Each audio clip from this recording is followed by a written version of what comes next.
Perseroan terbatas atau PT merupakan badan usaha milik swasta atau BUMS yang berbadan hukum dengan kepemilikan modal berupa saham dan atau obligasi, dengan kepemilikan modal berupa saham dan atau obligasi, di mana kuasa dan hak pemilik modal berdasarkan saham yang dimiliki. Modal saham atau obligasi tersebut dapat diperjualbelikan secara bebas. Karena sifatnya badan hukum, tentu ada berkas-berkas administratif yang harus dilengkapi ketika Anda ingin mendapatkan izin mendirikan PT. Maka dari itu, penting untuk Anda mengetahui syarat-syarat mendirikan PT.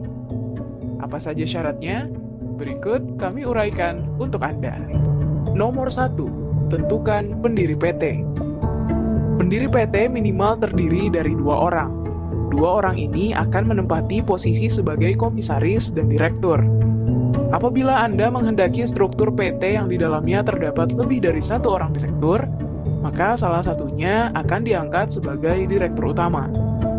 Nomor 2, tentukan nama PT.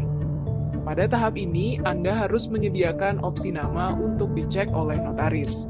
Proses ini akan mengkonfirmasi apakah nama yang diajukan bisa digunakan atau harus menggunakan nama baru untuk diajukan kembali. Nama PT minimal terdiri dari 3 suku kata saja.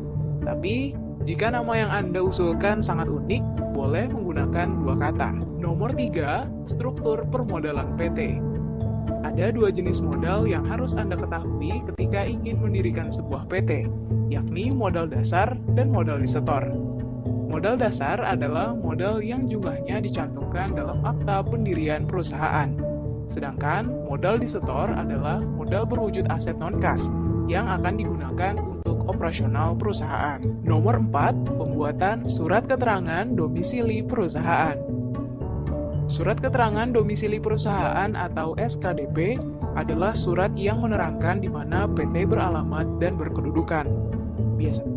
Nomor 5, menentukan bidang usaha sesuai KBLI.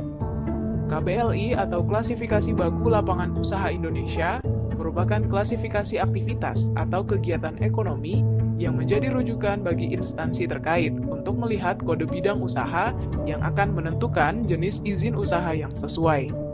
Untuk usaha perdagangan umum, kode bidang usaha ini akan dimuat dalam surat izin usaha perdagangan atau SIUP. Lebih lanjut, nomor 6, akta notaris yang berbahasa Indonesia. Setelah nama PT sudah dinyatakan bisa digunakan, notaris akan membuat draft akta atas nama PT yang sudah disetujui tadi.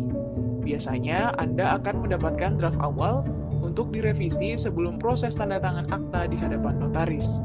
Setelah daftar akta sudah direvisi, maka akan ditandatangani oleh pemilik saham perusahaan di hadapan notaris. Nomor 7, akta pendirian yang disahkan oleh Kementerian Hukum dan HAM.